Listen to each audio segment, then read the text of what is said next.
Good morning and welcome to this virtual session on digital intimacies, smartphones and gay men's sexual wellbeing. My name is Julie Riddell. I am going to be the host and moderator for today. I feel a bit like a game show host. And just before I start, I'd like to remind everyone about the terms and conditions that we've all agreed to. So we have a zero tolerance policy for any abuse or attack. If any comments or questions are deemed inappropriate, if I can say it, you will not be able to speak or engage any further within the session.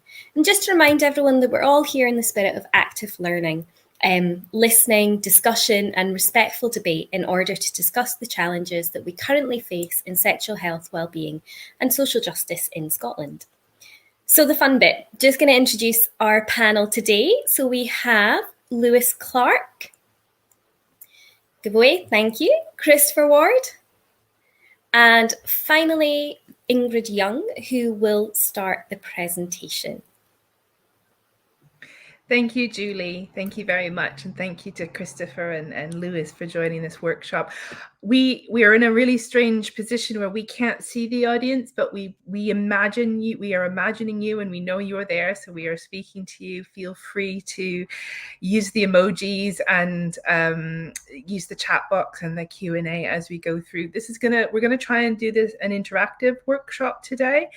I'm going to talk to you a little bit about what this project was doing, what we looked for, and then we're going to go through some of the key themes that emerged. I'm going to share some information with you, some extracts from participants about what came out, and Christopher and Lewis will join in discussion around their thoughts and responses to these themes, and then we'll invite you as an audience to chat or ask questions in the chat box after each of those sections. So we won't kind of talk at you for an hour. We will hopefully engage with you as much as we possibly can.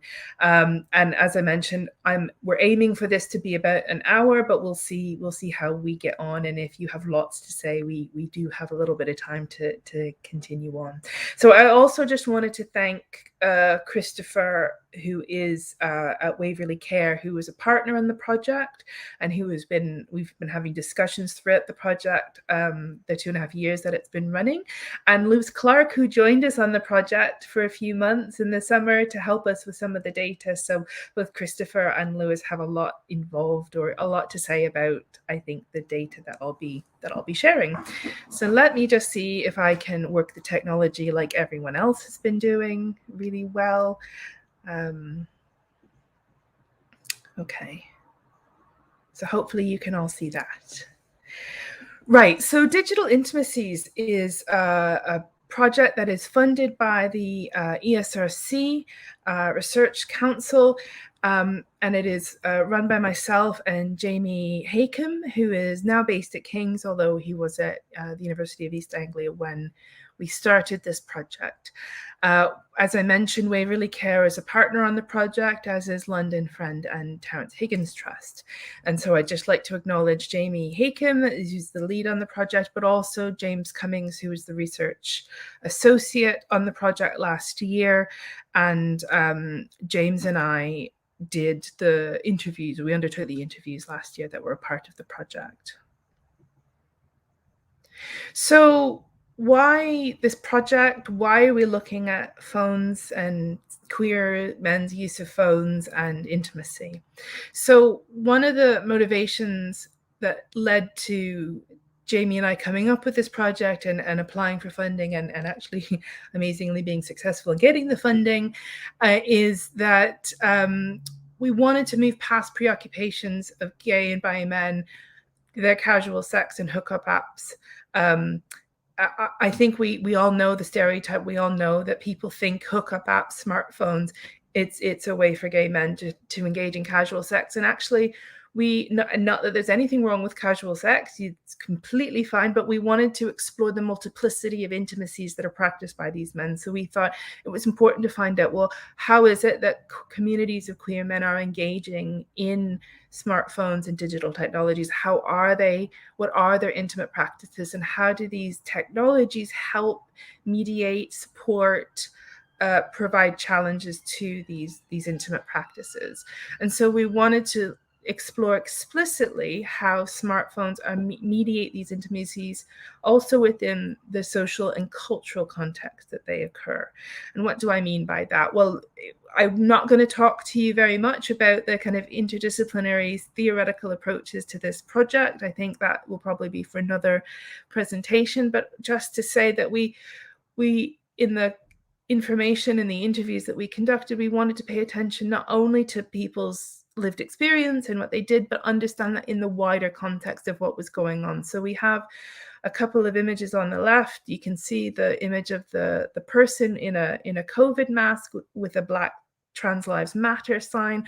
Obviously, quite a lot has been happening politically and socially. COVID, fights around trans rights, Black Lives Matter, all sorts of social justice protests and movements. How does that play a role in what diverse communities of gay men are doing? But also paying attention to the cultural context. So that the bottom circle on the slide, I don't know if anyone recognizes it. It's a shot from I May Destroy You, which was, so that's Kwame, and I can't remember his partner's name, but that's an image from a show that actually quite a lot of our interviewees talked about last year as being really important and meaningful in terms of representation of gay men's intimacy in mainstream media. And so in addition to that, this project is bringing together a fairly interdisciplinary approach. And what do I mean by that? We're throwing interdisciplinary around all the time, and I use it sometimes to mean academic and health practitioner and community. But in this context, actually, I mean, I bring sociology and a public health approach to this, and Jamie Hakim who is bringing a media and cultural studies approach to this. So this is really about thinking, how do we engage with ideas around intimacy through the different questions and approaches that our disciplines offer. So this is what we've ended up doing, and hopefully you will enjoy the results, or you will find the results something with which you can engage. So the project was pretty broad. We had 3 different work packages. I'm going to talk about the interviews because I led on the qualitative interviews with this project, and these interviews were meant to address the question, how do gay and bisexual men use smartphones to enable or maintain intimacies, and what are the consequences of this for their wider well-being? And just to note here, we started off the project talking about gay and bisexual men, but actually as we went through the project and as we interviewed a range of participants, we started using queer as a more of an umbrella term, because although gay and bisexual is still fairly accurate, it can also not be as inclusive as queer. And it'd be really interesting to hear your perspectives on this in the discussion element. But so we thought to be inclusive, we would use queer to include not just cis, gay, and bisexual men, but also trans and non-binary participants as well. The research that we did, the qualitative research that we did, was in a couple of phases. We did a focus group in early 2020. We were going to do a second one, but obviously COVID canceled quite a few people's plans. So we've done one focus group, and that fed into different elements of the project. What I'm going to draw on today, though, are not all of them, but we did 43 in-depth qualitative interviews across London and Edinburgh and the Lothians last year, between July and January this year was the last one. We had obviously planned to do these interviews in person, but quickly moved online, as most people doing research and living in this world did last year and are still doing. So we did all of the interviews on Zoom, and there are a few were done by phone. So who did we talk to? I say 43 people. You want to know who those 43 people are. I don't know if you can see the text very well. It's quite small on my screen, but you might have a bigger screen and a better view, but I'll talk you through that. So in terms of the numbers, in terms of gender, 33 participants were identified as cis men, where 6 were trans men and 4 identified as non-binary transmasculine. 30% of our participants identified as gay, 4 as bisexual, 8 as queer, and 1 as queer, androsexual, or gay. And I should say that we asked participants to self-identify. So all of these categories were provided to us by participants. We didn't provide any sort of indication other than the categories on the left-hand side. In terms of race and ethnicity, 29 participants identified as white, 5 identified as Black, 4 as South Asian, 1 as Southeast Asian, and 4 identified as mixed. And they didn't really get into what they meant by mixed. So that is their term, and I can't probably give you more information than that. The participants were 21 to 58. Most of them, 34, reported some form of community education, but 9 described no more than secondary education. 8 participants identified themselves as living with 1 or more disabilities, and this included a range of illnesses and conditions such as HIV, mental health, neurodiversity, wheelchair using, CP, and ME/CFS. And in terms of breakdown, 30 men were in London and 13 were from Edinburgh and the Lothians. And a note on this, we did initially plan to do a breakdown of 20 and 20 in both locations, but we also were really keen to, in addition to attending to geographic differences, we were really keen to recruit a mixture of participants in relation to gender identity, race, disability, and so we ended up deciding to allow for more participants in London, given 10 million people in London compared to not quite as many in Edinburgh. We thought that there might be a few more that we could speak to. So and I'm happy to talk about the kind of politics of doing UK-wide research when London is always quite heavily featured.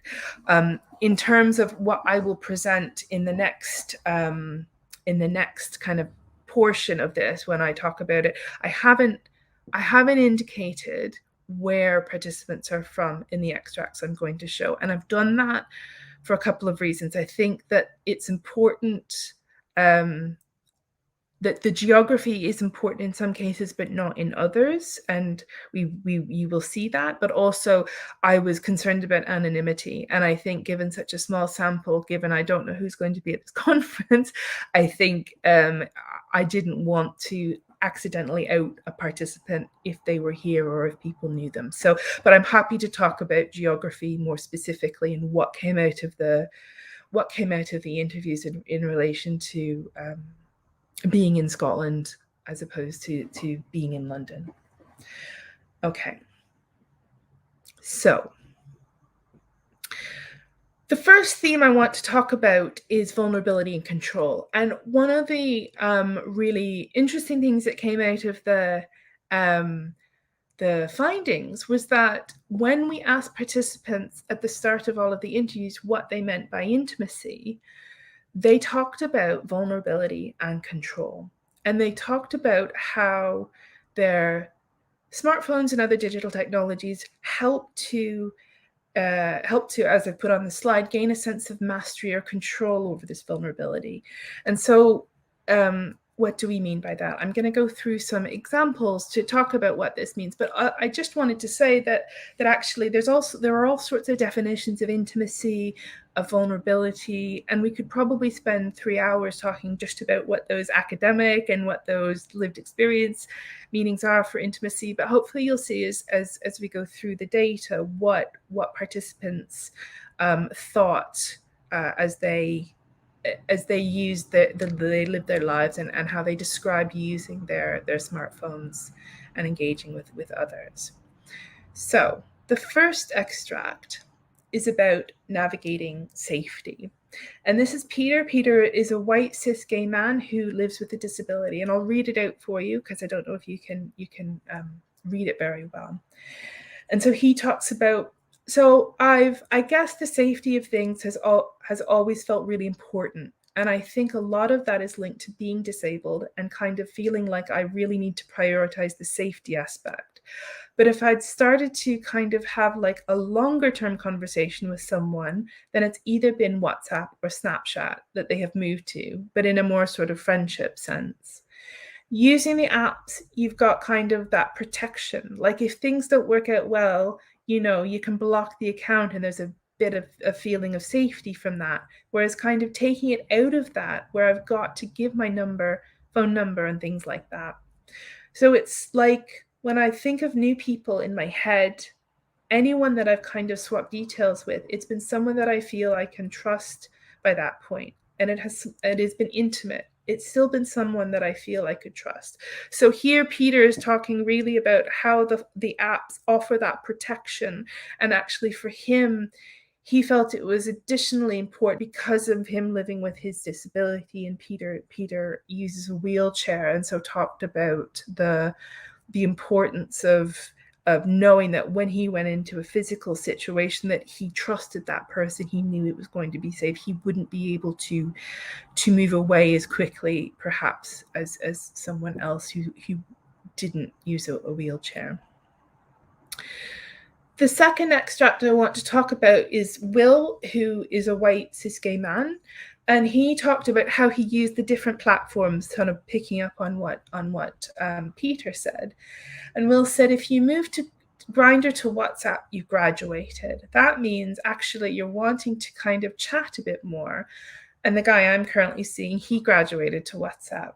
Facebook Messenger, that's another graduation. And it's an interesting one because it's almost like you go through Grindr to WhatsApp. And if you're really, really into them, if you really do see them as part of your circle, then you go onto your Facebook profile and then you'd speak to them on Messenger. So communication-wise, as I said, with the guy I'm currently seeing, it's more, we'll keep that platform. I don't think he'll be graduating for a while, but we're both okay with that. If it's not broke, then I fix it.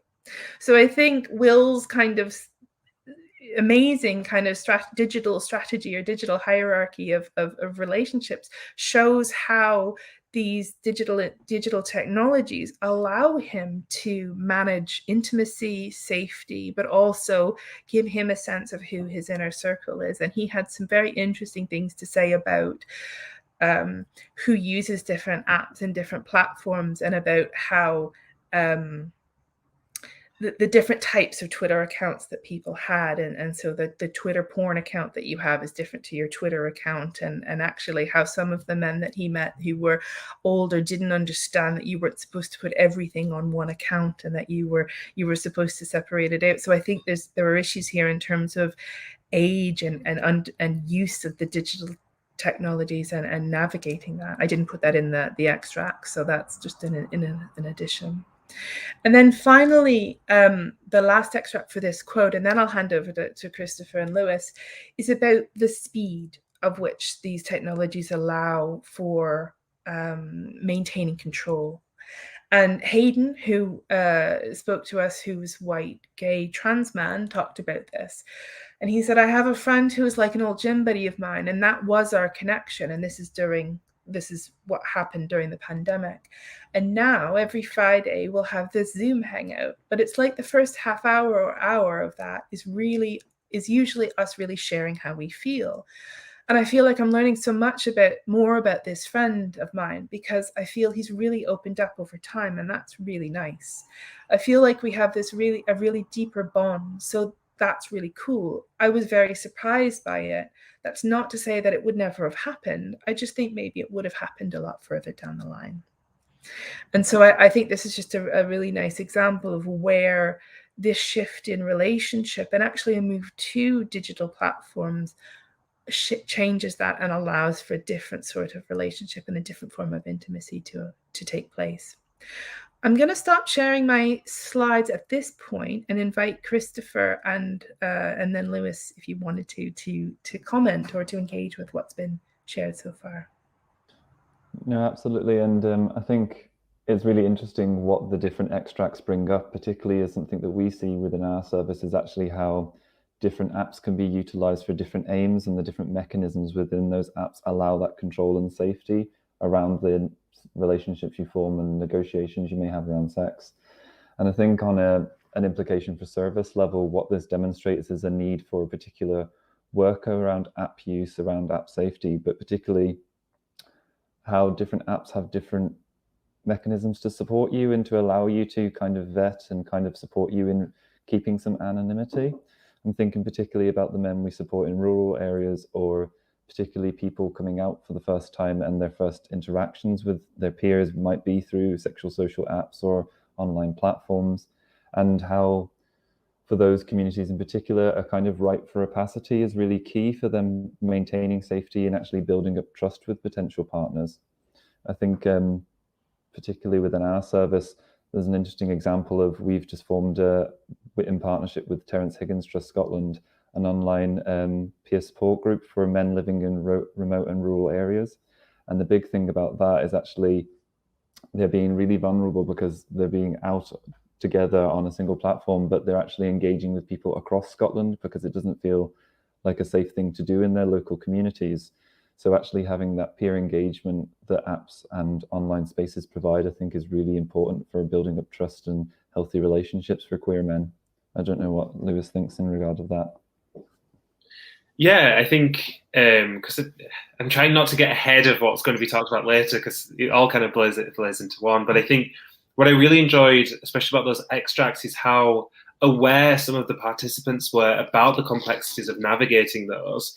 And I think when it comes to discussions around apps and around app safety, we're living in a really good time where people have almost got a lexicon for how apps have identities, and how, especially relating that to that speeding up and slowing down, how there are prototypical conversations that people have within particular apps. And I think, for example, the formulaic discussions around sharing information or pictures intrinsic to Grindr, and how that may be different to WhatsApp or Tinder. And then there's that overlay of graduating and what that means for trust, and moving from Grindr to WhatsApp, I'm trusting you with my phone number. This is an elevation of our relationship. I want to know more from you. I think that's a really interesting process that people go through. And one thing that came across a lot of the interviews was this notion of different uses and different gratifications for different apps. But then on top of that, the goal of that relationship, what that relationship could be, housing somebody and that relationship within Grindr, not graduating them to a different app. What use is that from that relationship? I think that was really good in terms of, like, again, a sense of control. I'm limiting our relationship to this app, which I may delete later, which I may not delete later, but you don't have my number, so it's fine. So it's kind of that control element as well. Yeah, couching that relationship. I think that came across a lot of the interviews. It was really interesting. Thank you. I think that's great. I'm interested in the audience if anyone has any comments on this this part of the workshop so far, these issues. You can. I'd invite you all to, not all of you, I don't know how many of you were there, but I'd invite you to add to this. I think that a lot of the comments so far have been about the earlier part where I've talked about inclusion. But I think unless there aren't any comments just yet, so Rachel's asked if we were informed by human-computer interaction. No, we weren't. I think that's one of the things that digital intimacies, it could go in so many different ways, right? And I think that didn't come up. One of the certainly not in terms of vulnerability and control. One of the participants, actually, I did speak to. He wasn't based in Edinburgh, but was actually really concerned about not human-computer interaction, but actually the kind of whose data is held by who. So actually didn't want to be even interviewed on Zoom, talked about using Signal as an app rather than some of the hookup apps. He was really kind of suspicious of who owns your data, and actually talked about the problems of a lot of the mutual aid work done during the pandemic was done on WhatsApp. which is owned by Facebook, and he had a real problem with that. So Rachel, while it's not responding to your human computer interaction, it is kind of engaging with these bigger, the digital architecture and who owns our data, and when we use these platforms, where does that go? So an essay. Sorry, I'm reading out loud. Christopher and Lewis, please jump in if you see anything that responds. You don't want to see me staring at a screen blankly. Yeah. Oh, sorry. I was just going to say, in terms of what Essay said, in terms of being out publicly, I think as well, there's some guys that we've worked in the past with where they're like, it's fine to be out on apps, but it's actually saying it and articulate to someone in person feels very different. But I think, again, we've kind of spoke about this hierarchy of the different apps and how close people are to your social circle and your inner circle and knowledge about you. So for some people, I know it's been really empowering to be anonymous and then tell other individuals on apps that they're an out and proud gay man, but then on different platforms being very private and very conservative about their kind of identity and keeping that hidden, closer to a social circle. Yeah, I think the thing I was just going to mention, and not putting the cat before the horse, I don't think, was how, again, when thinking about managing safety, managing our use of these apps, a lot of the participants were kind of very aware of how their relationship to the affordances that the apps have, blocking, for example, how they developed a control of those over time. In the beginning, a few participants talked about how they would have conversations with people who they know that they weren't going to meet, or were going to have conversations that were a bit kind of futile. But then they would, over time, know that if they weren't going to meet that person, or if that person wasn't kind of attracting them enough, that they would block more readily. So it's kind of, they developed a use of that control of the app, and then later would say, I've applied this more readily than I did when I was first exposed to the culture of the app. So I thought, again, a kind of evolution of those affordances over time was apparent across a lot of the interviews. Yeah, thank you, Lewis and Christopher. I'm going to suggest that we move on to the next one, because I think we could probably just talk about this for the whole time, and I'd like to kind of raise a few of the issues. So thank you, kind of Rachel and Essay, for your comments. I'm going to try and share this file again, and I might have to, unfortunately, whiz through to the next. Yeah, sorry, I'm going to have to do that really awkward thing where I don't have it already queued up. But believe me, this is a safer plan. Okay, so racism and Black Lives Matter. Obviously, things didn't kick off last year. Things were elevated. We saw more. It became more visible, issues around race and racism and Black Lives Matter with the very public protests. But this is obviously something that race and racism is something that we know about. We know that kind of queer men of color experience significant racism within apps and in real life and with partners, and it's an issue that the participants who were queer men of color talked quite a lot about.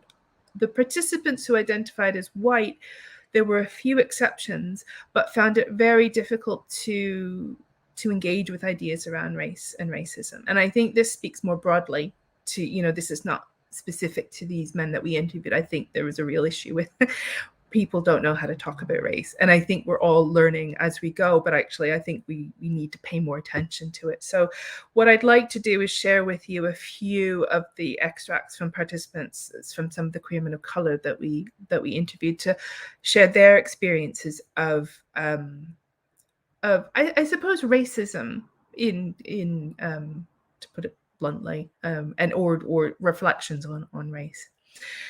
The first one is an extract from Raj, who is he identified as a South Asian cis gay man, and he talks about presenting himself in terms of identity, racial identity.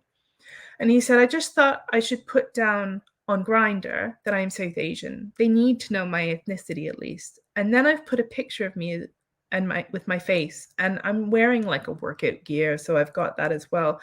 So I suppose they're kind of showing a bit more of myself on Scruff. And on there, it's just, again, I've just put down that I'm 39 years old, Asian, some hair.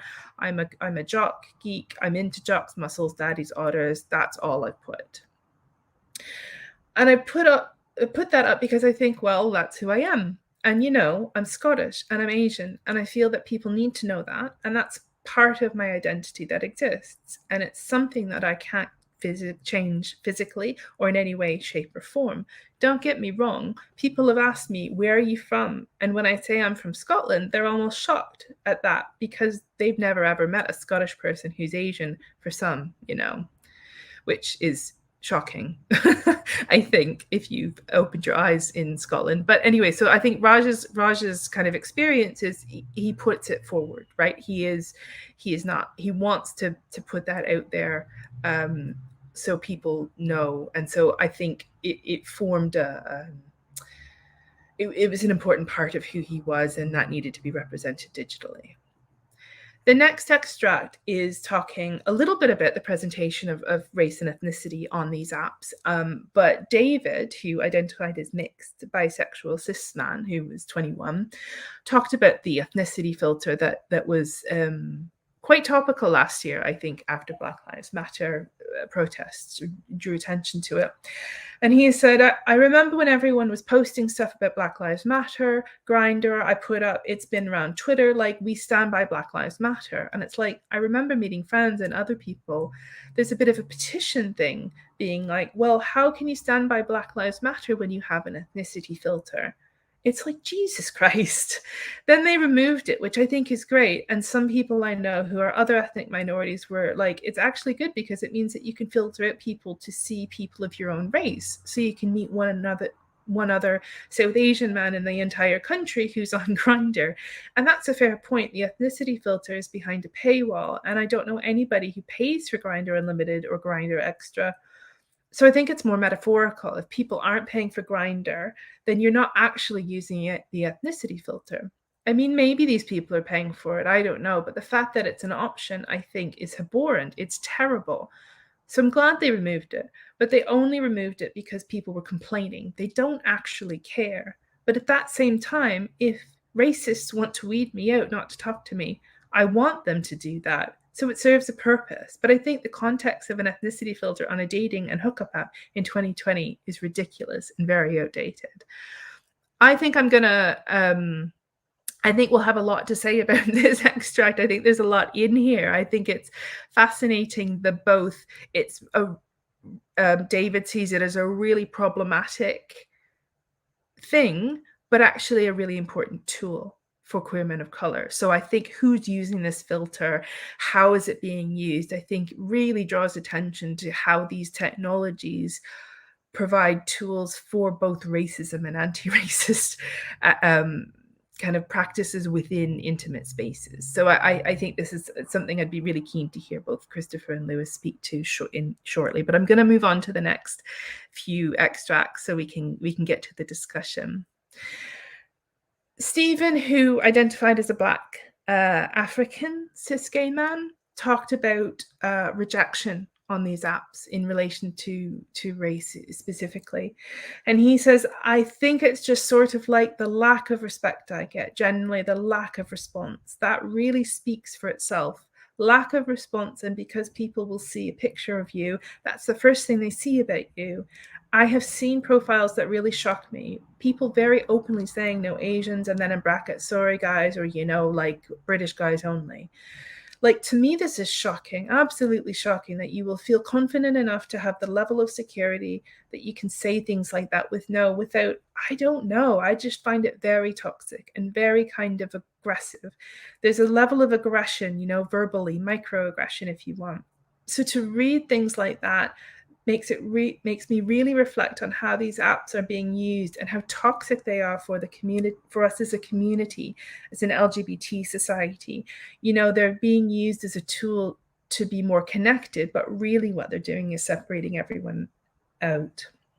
And so again, I think this kind of picks up on the themes that David was talking about in the last extract in terms of how are these tools being used. And actually, it's not just the ethnicity filter in the apps that's being used, it's the preferences, it's the lack of response, it's the microaggressions. And I think we need to think about actually how racism can permeate these spaces, and what impact that has on queer communities of color, and what does that mean for solidarity, what does that mean for participants and for kind of people who use the apps more generally. And then the last comment is extract is from Nai, who identifies as Southeast Asian, a cis gay man, and he talked about not even realizing how some of these experiences were happening to him until it was brought to his attention. So he says, I think it's just the outright, you know, a lot of them tell me that it's just blocks, sometimes don't even bother with a reply. There was one time we were at a group and we were all on Grindr just trying to see who was nearby to join a group. And so we were just showing how about this guy to each other. And then there was this black guy and I was like, I don't see these guys on my Grindr. How come they're on yours? So naturally, it's because they blocked you. So you can't see them. So it was a big thing down there. So it just was like, we made a joke of it, but I remember it really kind of struck me. It made an impression on me. So it's really real. You can see it with your eyes. And I think this is another example of how, sorry, this is, I mean, I've realized I've put together a whole bunch of really upsetting extracts, but I think it really just flags up how the experiences of queer men of color are, how that what happens within these spaces. I think I'm probably going to stop talking and share the screen with my colleagues, because they might have things to say about service delivery, their own experiences, and actually how we might begin to address these forms of racism within these fairly hidden spaces. I think they're not public spaces to an extent. So actually, what is it? How do you respond to them, or how do you support people who need to respond to them? Yeah, I think I'd start firstly in agreeing with what Stephen and David said in theirs. I find kind of the categorization that's used in some apps really problematic, and there is not a direct, straight way of thinking about it in terms of, for some people, it's really useful, as they highlighted, for them to being able to vet people that they don't want to interact with, but also you have the negative uses of such mechanisms to effectively block or make some communities invisible. But I think definitely from a service level and a delivery service level is about being really vocal and challenging racism, and particularly in online arenas. I think it's particularly important for third sector and indeed app developers to make sure that they're being explicit about how they do not tolerate forms of hate. And it's almost like a two-pronged approach in terms of like an online campaign, in particular within these spaces, about calling out racism, but having the correct level of peer support and relevant support for those impacted or subjected to these kinds of horrible steps as well. And also, there's some fantastic work being done in these areas regarding Black Health Matters, and also decolonizing contraception, about how app providers and services link in with those already active groups and make sure that we're actually learning and implementing their advice and their information. Because yeah, it's just one of these things that is, we just need to be more vocal. This is absolutely not acceptable in these spaces, because they're spaces for all. Don't know what Lewis's thoughts are. I'm like, keep going. No. So yeah, I think from my recollection of the data, again, these three examples are really good ways where participants are navigating the loaded utilizations of these apps. And I think one thing to kind of bounce from these was this kind of use of especially ethnicity filter, and also some participants talking about how they get messages from guys ages away geographically, because they may be searching for ethnicity, the people occupying those ethnicity categories. And I think an interesting conversation that's born out of the categorization of users on these apps is how that language translates into how we identify with ourselves, and how that can become fixed for people's preferences. so wider conversations about certain behaviours being top behaviour, or the characteristics of South Asian men being usually bottoms, and how those can blur lines and expectations and cultural lows as well. I think was definitely prevalent across a lot of the interviews. And I think to touch on the last one, if I just pull it up, about the kind of invisible rejection, I think that's a really good example of, like I said before, about the evolution of people using the technologies of the apps and being aware of how that can shape their practice on the app. And then if you think about that person experiencing being blocked, and then related back to the first quote about presenting one's identity, there is that translation of vulnerability. If I promote myself as a South Asian man, but I'm in a place where I know that people block South Asian men readily on the app, what's my experience then going to be like? And then how am I internalizing perceptions of South Asian men from how people are treated or treat them? It's definitely interesting across the interviews. Thanks, Lewis.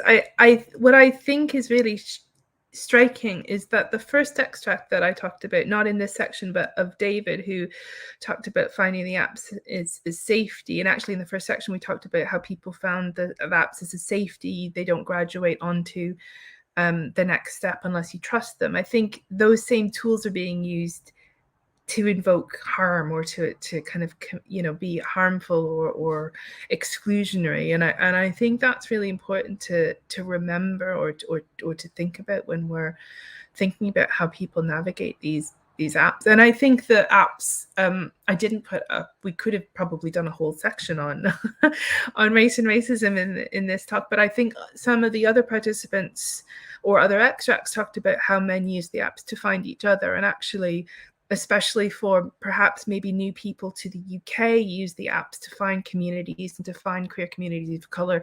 And that actually that was a really important part of them, was making connections with others. So I think that there were some really kind of some strategies, some kind of helpful strategies. So Lawrence has made a comment. And Lawrence, I'm just going to put the comment on stage. Julie, can you do your magic backstage and put Lawrence's comment on stage? I don't know if, Lawrence, you want to speak to us about this, or if you'd rather.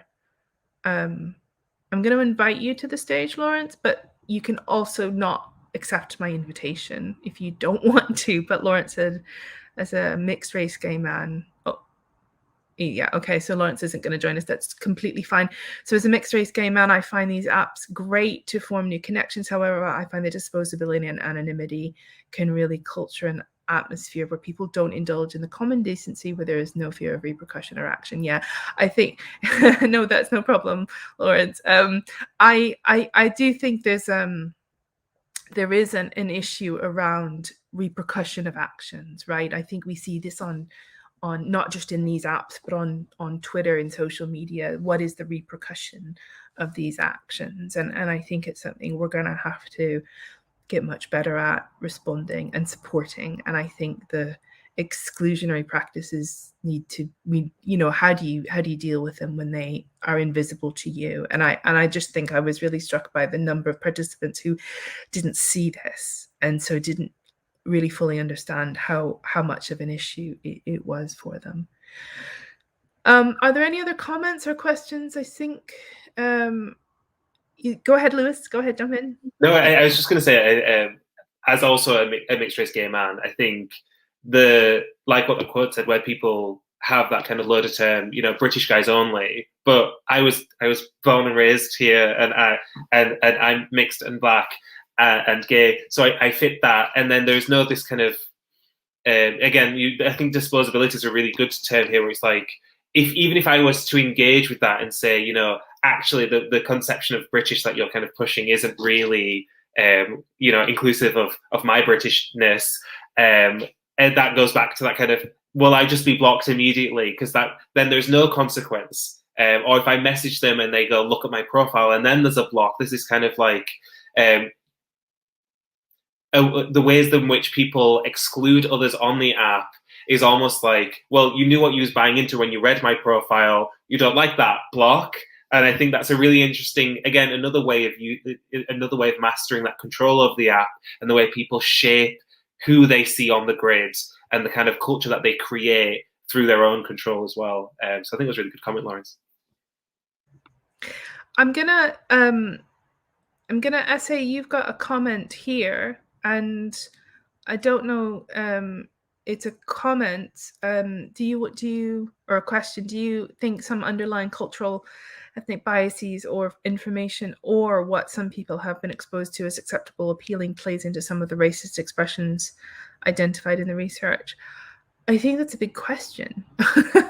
And actually, Essay, do you want to join us and say a little bit more about that? I'm going to invite you, I think, or Julie's going to, my beautiful assistant behind the stage is going to invite you to the screen. Julie, Working Magic, and Essay, you can tell us if you want to join us or not. But I think that's a big, right, thank you.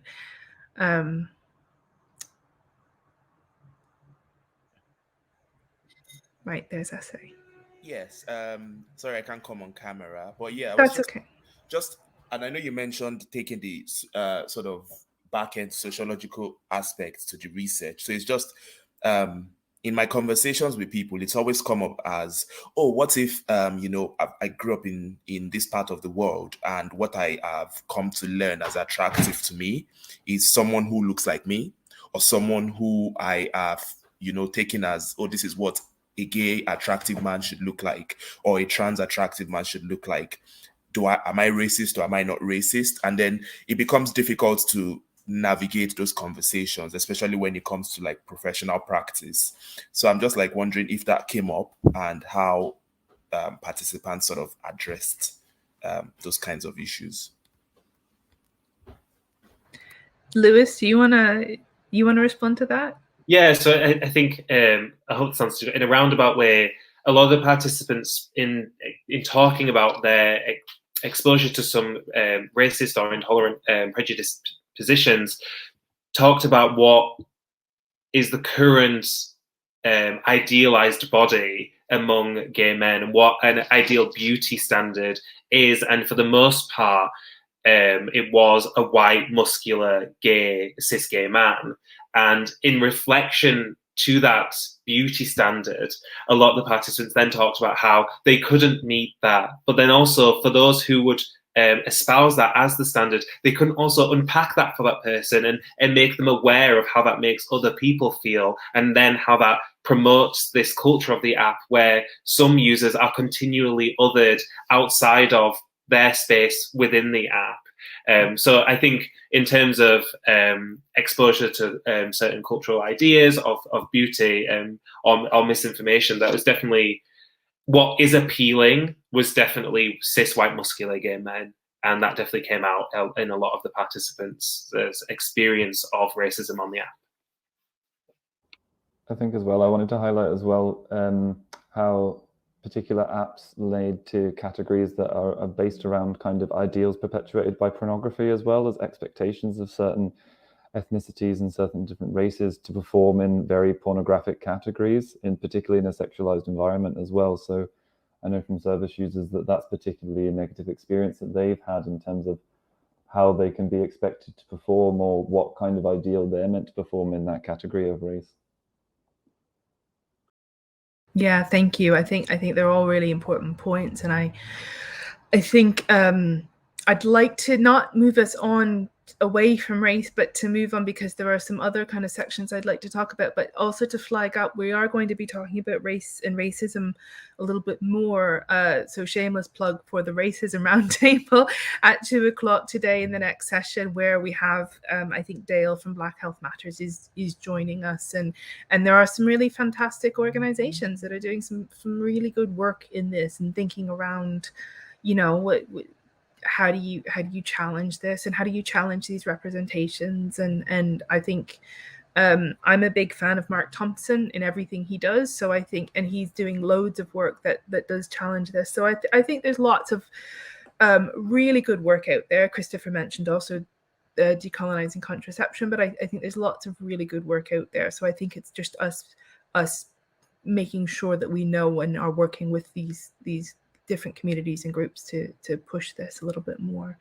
I'm going to move on, but Jade, you have a question about how did I recruit, and or how did we recruit rather, and this was really mixed, and so we did kind of typical social media, but for queer communities of color and for trans communities, and we'll move on to trans in a second, we took out adverts on Scruff and we targeted specifically those communities, and we also worked with partners to try and target is such a terrible word, try and get in touch with people who might be relevant. So Waverley Care helped, the Love Tank and Blackout UK helped, but a number of other organizations helped as well. And I think we could have probably kept going with recruitment, but we also, we had a really good response from folks. So I'm gonna move on to the next section, and again do that really awkward thing of running through all of my slides so you can see them in really fast. And I will be okay. So this section is about trans and non-binary intimacies. And as I said at the start, we interviewed, there were about, I think there were 10 participants who identified as trans, 6 as trans binary gender, and 4 as non-binary trans masc. I think in this, I'm gonna, I can't remember. Oh, I'll see how it comes up. But there were, actually, there was some resonances with the racism, the experiences of race here. But let me just jump into the experiences of trans and non-binary participants that I'd like us to discuss today. So the first one, again, is about, a lot of this is about safety, so intimacy and safety. And Jacob, who is a trans man who identified as queer, talk to us about safety and how he uses the apps to help with that. And he says, so, as a trans guy, obviously I would, for my own safety, I would out myself to guys before meeting them. And, all sorts of things would happen then, either invasive questions or some sort of invalidating remarks or obsessive curiosity, lots and lots of things that immediately made me go, no, I don't want to see that guy. On the other hand, some guys would just block you as soon as they find out. So I think here there's a really, pulling up some themes about how is blocking being used? How is it being used to be safe as a safety mechanism for Jacob to go, you're being, offensive, or you're being too obsessively curious. I think a lot of the trans participants talked about their bodies being fetishized, and only the right sorts of trans bodies were what people were looking for. And if their bodies didn't match that, then actually it became a real issue. So I think Jacob and others talked about, how these tools were really important to stop that, but also like what Nye, and I think it was the fourth quote, I can't remember his name, but it talked about being blocked and about how people would block you. And so the same kind of exclusionary practices that we talked about in the last section. The next one extract I wanted to talk about is Hayden, who is a trans gay man, and he's also white. He talked about managing physical safety. So this kind of one step next. So not just about blocking, but his safety both on and off the app. And he said a lot of the time, like, so many people just message out of the blue and they're like, do you want to meet up now? And it's like, you have no picture. I don't know anything about you. Like, if that's why I was on here, I would just go somewhere where I know that there's a cruising spot and I would just go there. The fact that I'm on here probably means that I want to vet you a little bit first. And I thought this was a really important point, that actually people are on these apps, obviously for different reasons, but how vetting takes place, how safety is done, and how actually the use of digital technologies slows down that process. So people talk about instant gratification and the immediacy of digital technologies. Hayden is talking about that it's not about instant connections, right? It's about safety and I think it was Hayden that talked about it being safer to go to cruising spots, because he talked about being able to pass as a cis man, and he talked about the lack of engagement with other people other than for sex. Now, I've had all sorts of reports about experiences of cruising, and I know not everyone experiences cruising in that way, but for Hayden, it was very much around, there's if I want that immediate sexual gratification, I will go there, whereas using these apps was really important in terms of vetting someone and maintaining or looking for a different sort of relationship with someone. The next extract was from Elliot, who identified as a non-binary trans-masc person and queer. And they talked about digital disclosure and how you disclose, a little bit like what Jacob said at the start. And so Elliot said, there is always the concern that they'll be like, oh, well, I'm not interested. Whereas when you use the apps, it's like I can just say all of that. It already weeds out transphobes quite quickly because they just don't engage. Or if they do engage, I can be like, no. But there's something for me. There's like a layer of comfort in that, because I know I've been really upfront about my situation, and either people are going to be on board with that, or if they're not on board with that, I know straight away. And basically it's also a safety thing. It means I'm not putting myself in a situation where somebody's going to sort of freak out about, in all that sense. So again, this is about safety and about actually that Elliot and other trans-masc and trans men talked about needing to have those conversations with people because they weren't cis gay men. And so they weren't the kind of expected package, as it were. So what are the extra layering things that they needed to put in place to ensure their safety and to kind of get that out of the way, and how the digital connections facilitated that. So the last extract on this section, and then we can move on to a conversation, again, is from Hayden.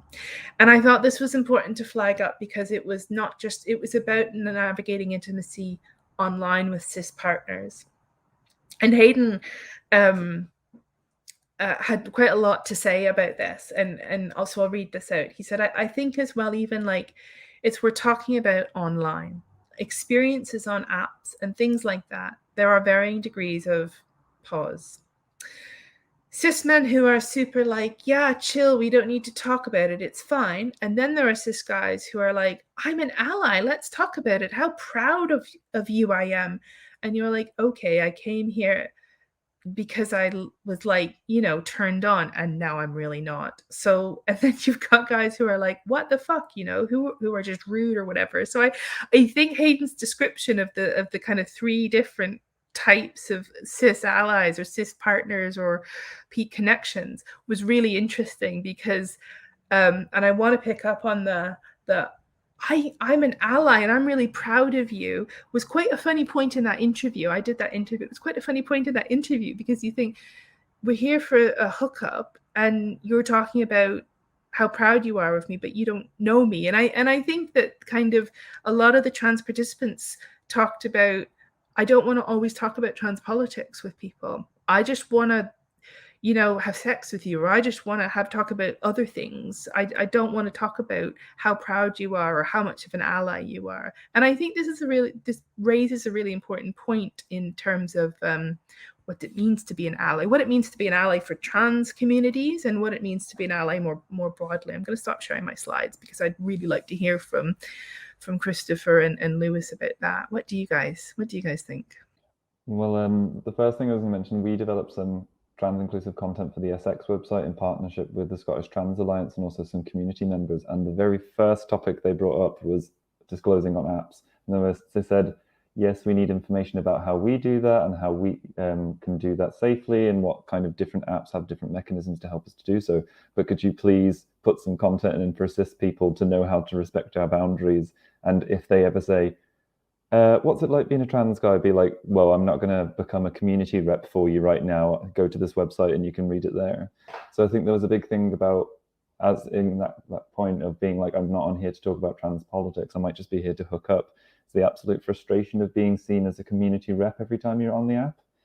And I think that comes around the different levels of disclosure. So for some guys who pass on the apps, they said, for me, it made sense to note the fact I was a trans man because it would get rid of awkward conversations potentially later. But for other people, they were like, it's not relevant. And if we get to the point where we're going to meet up and be in the bedroom, I'll tell you if I feel comfortable to do so. So the different levels of disclosure were very unique for the individual. But I think it is about that.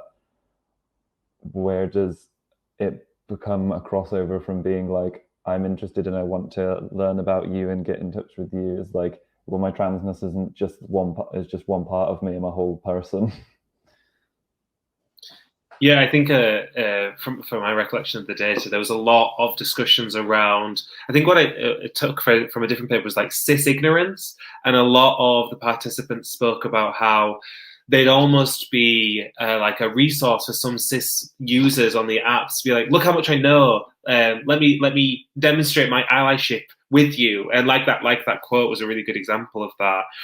And I think one thing, again, in terms of like evolutions on the app, a lot of the trans participants spoke about how they would engage with those conversations early on, educate people who wanted to have a conversation around that. And then because there may be so many people, then it was an emotional labor to be that resource, to be that person explaining what their trans identity means or what the potential hookup could be in the future. So then there was almost a conscious decision where, like you said, I'm not the representative of this community, of the identity that I am. So like, it doesn't have to be that I shouldn't be the one who's educating you on this app. We are both equal in our use of it. And that was definitely a common theme across the interviews. Actually, I think in terms of age, and I'm sure Christopher has things to say. I think I saw his eyes light up a little bit when, because I think I think you guys have done quite a lot of thinking around age and consent, and I think age gaps have always been an issue within queer communities and even generally. I think though that there are perhaps some different experiences in terms of discrimination and exclusion on the basis of race and gender, perhaps in terms of age. But I do think it is, and I think we've talked about this in an earlier session around how do you balance out preference? How do you what are people sexually attracted to? This is kind of why a lot of people are on most of the apps, and there are, but how that sexual attraction is also formed socially and culturally, and whose bodies are deemed sexually attractive or sexually not attractive, and what we're looking for, and the sorts of bodies and the sorts of people who inhabit those bodies, what we're looking for. So I do think there are a number of kind of issues that play into that, and where age does factor into that as much as other factors. Christopher and Lewis, do you want to respond to that comment? I think in terms of age, and particularly in Scotland as well, men of a certain generation have grown up in a very prejudiced and stigmatized period, as well as the spaces in which they would have interacted with their peers are very different to online spaces. And I think one of the biggest things that comes up as a challenge with service users we support, regardless of age, is actually resilience to how brutal the apps can be sometimes in terms of their mechanisms and how sharp and punchy they can be in terms of rejection, but also in terms of sharing intimate and vulnerable information about yourself as well. So I think particularly for older men as well in Scotland, it's that experienced stigma and then perceived stigma in different spaces as well, which can be really problematic and be really damaging in terms of rejection in online spaces. And also for younger people as well, it's actually understanding and learning the etiquette when it comes to actually having conversations and healthy conversations in online spaces, which, if you put them all together, becomes a very interesting and complex situation.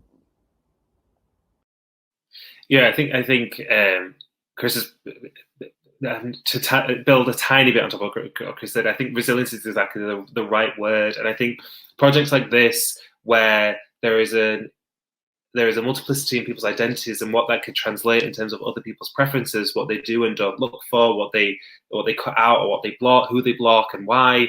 I think a project like this is really good in the sense that it brings to the forefront how these can coalesce and create social practices, cultural practices of the apps themselves. And like Chris said there, I think how we can then understand how people are resilient in the face of these preferences, in the face of how age might be, why somebody doesn't speak to you, or ethnicity, or gender identity.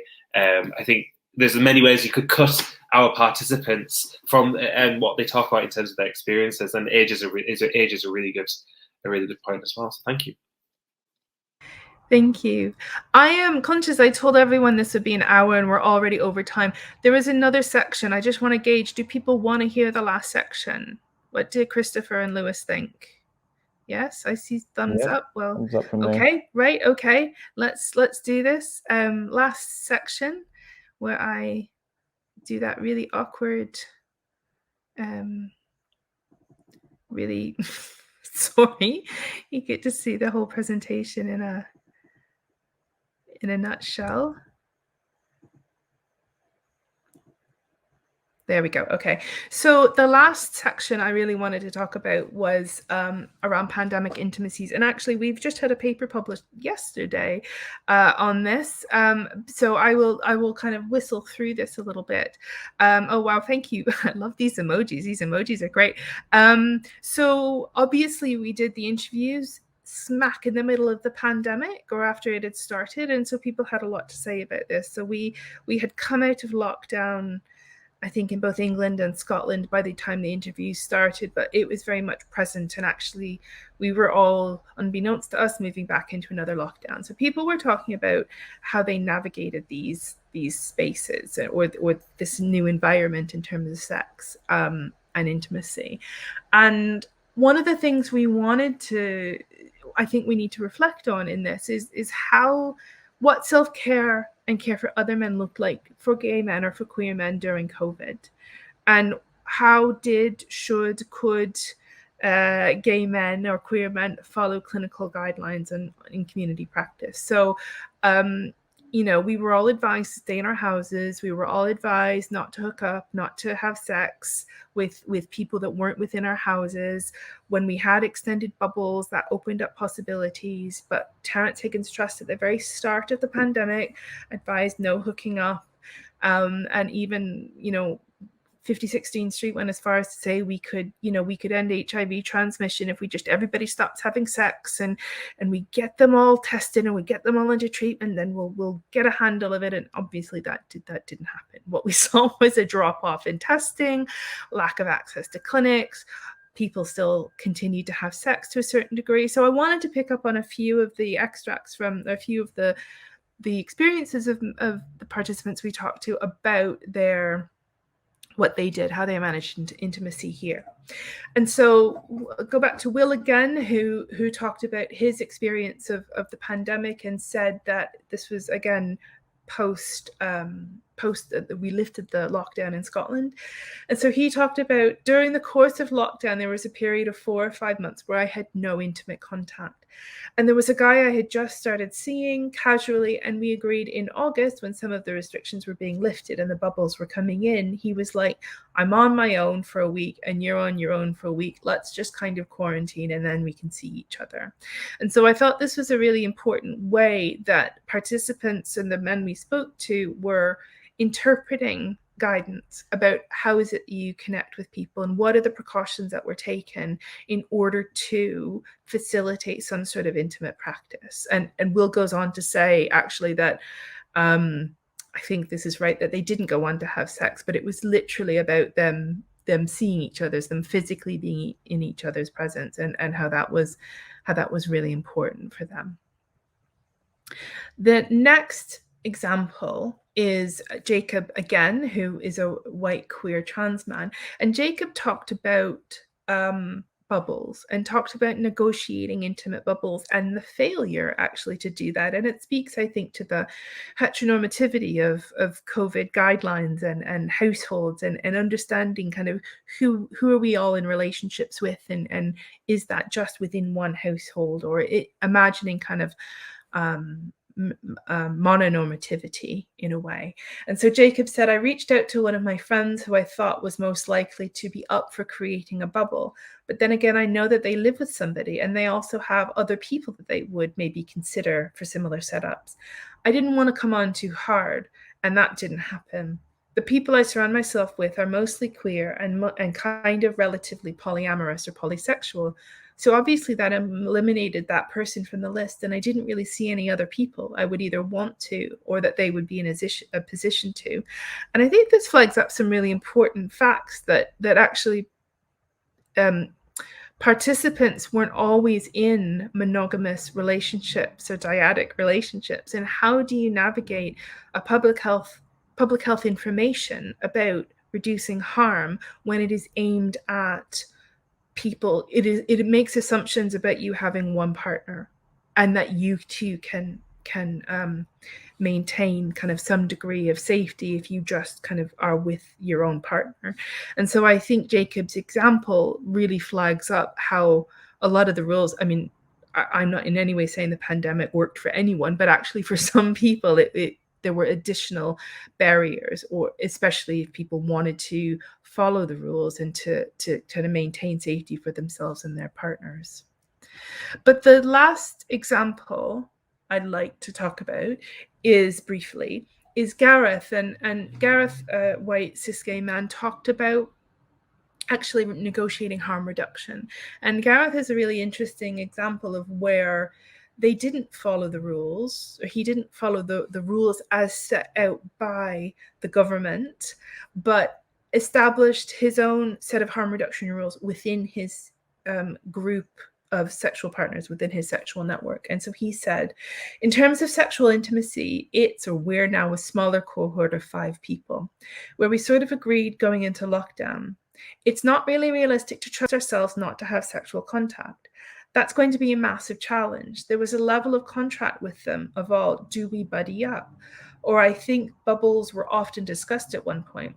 Look, this is probably against the rules. In fact, I think it unequivocally is against the rules to have more than one buddy. But, we have different desires that we satisfy. At the moment, there are 5 different individuals. We still continue to play sexually. We all contracted that means we have very limited other playmates, and we do this under the guise that we avoid shops, we avoid public transport. And I thought this was a really important point, that they were Gareth and his partners were breaking the rules, but what they were doing was prioritizing their sexual contact and intimate contact with each other, and therefore not going into other spaces. And I think that we need to pay attention to, like we have done throughout the last 40 years of HIV and creative harm reduction strategies, and how queer communities have responded to public health crises in creative ways that doesn't always marry on to the kind of clinical public health advice, but actually at the heart of it has harm reduction and safety, while not even satisfying, while responding to it, while addressing your needs as well. So I think these were 2 really good examples. So these were 3 really good examples of how the kind of queer men that we spoke to responded to the pandemic and responded to their experiences of intimacy. And while that was less about digital intimacies, I think it was an important element to capture. Christopher, Lewis, any response to this?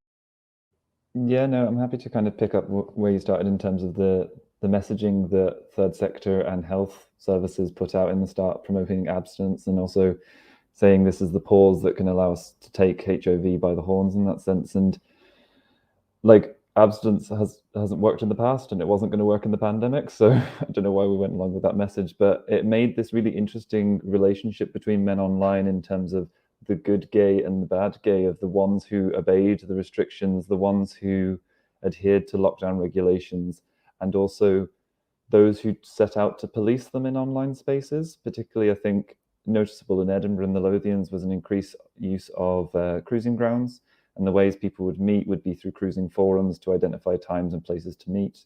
And you would actually have other gay men go onto these spaces to inform them that they were breaking the rules, and they would send the police around at the same time when they had planned to meet up. So there was this definitely odd relationship between the good and the bad gay that I think we saw during the HIV pandemic as well. And I think linking to your last section that you were talking about was actually there was guys that we knew as well who also worked within the framework that the lockdown provided around partners. So particularly people in polyamorous relationships set up this kind of quarantine, partner over for 2 weeks, quarantine, change partner situation where they use the framework to still explore their desires in new ways. So I think it was a very interesting way, and I think particularly working within queer communities as well, peer education and peer learning is really important. So harm reduction strategies that the community developed were definitely of interest to us as well. Thanks, Mr. Lewis. I just think to maybe put a bow regarding the policing of others. I remember, and this is in the paper, the popularity of gays over COVID on Instagram or Twitter, and how that kind of proliferated, and how that was kind of, there'd be clips of famous people or clinicians out at parties, and how that was almost kind of what's the word, like entertainment for some people to police others, and the moralizing of putting of going out outside of lockdown. Just as a cultural moment, I thought it was really indicative of how how some people react to the behaviours of others, to the point where they're like exposing them, and exposure culture became wrapped up in COVID adherence, COVID guidelines adherence as well. So it was interesting. And the only thing I wanted to follow on from that is particularly the problem with having this abstinence health message and the policing of others is actually made people really fearful of engaging services, because they had thought they were going to be chastised for actually, if potentially something went wrong and potentially exposure to infection. They were really scared about telling you that they had sex during the pandemic, and they were really cautious about that. And I think that's something that we really need to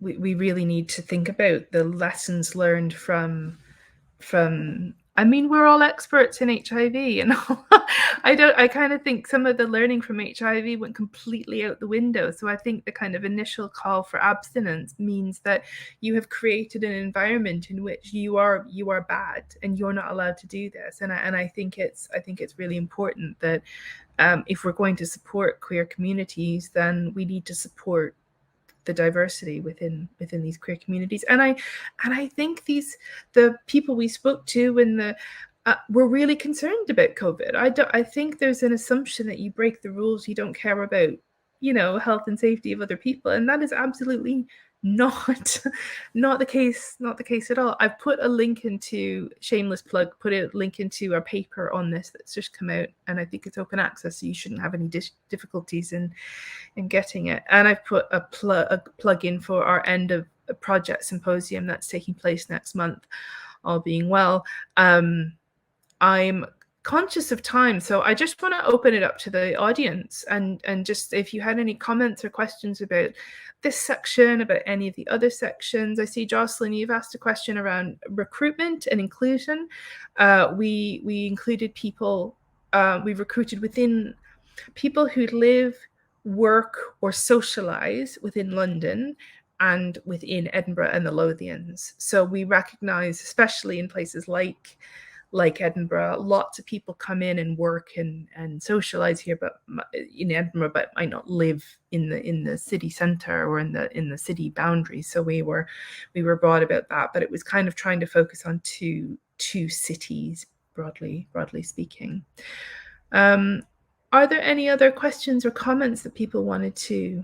I know that I see there's I don't know if we answered the question about did anything come up during the research in relation to people's anxiety, confidence, and social skills on apps engagements? I can remember from the data, there were discussions around, for some of the participants living with disabilities, the confidence of being able to go walk up to somebody in a bar, strike up a conversation, and have, for example, their speech impediment be made visible really early on, and how that might differ from discussions on Grindr. There was another participant talking about how for some people in the bar, you don't know what you're approaching, what they're into, what they like. So the apps for them was a facilitator for navigating, almost like we talked about, the categorizing of that person and what a potential hookup could look like. It was easier to do that on online than navigating that socially in person. So there was a bit of anxiety around having to do that in person and the facilitating ease of the apps as well. And say in the reverse of some of the people we supported, obviously not in the research, but people we spoke to during the pandemic as well, they were like, in a bar, I could at least have a few drinks and get a bit more confident. And I was like, do I do the same on my own with an app? I was like, those are the questions I'm asking myself in the lockdown.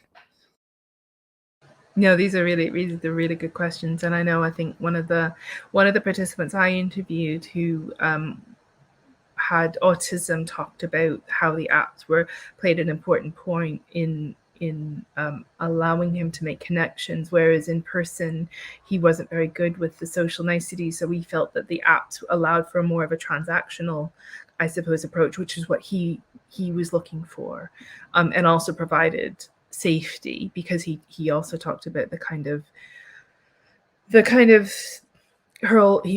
abuse hurled at him basically in person, whereas on the apps he can at least address that. That's not necessarily anxiety, but that did kind of address some of the issues. I'm conscious of time. I completely lied to everyone and said it would be an hour, but I've really enjoyed this session, and I hope some of you have stuck around for us. We're still under time. I'm gonna thank Christopher and thank Lewis for your assistance with this, or co-facilitation with this workshop. I think it's been really good to have you here to respond to some of this stuff. I think that's made it really rich for me as well as I hope the audience. We have published some polls. You are used to me saying this at the end. Please look at the polls that are on the side. We'd really just want to get a sense of how much you enjoyed it or didn't enjoy it, so we can learn about this moving forward. I've really enjoyed this. I hope people enjoy the rest of the conference. Our end of symposium will be in a month, so please join us then and follow us on Twitter. And I will let you go for lunch. Some mindfulness. Don't forget the mindfulness session. Don't forget the posters and the exhibitions, and we will reconvene at 2. And looking forward to seeing you all there. So thank you very much, everyone, and have a lovely rest of the day.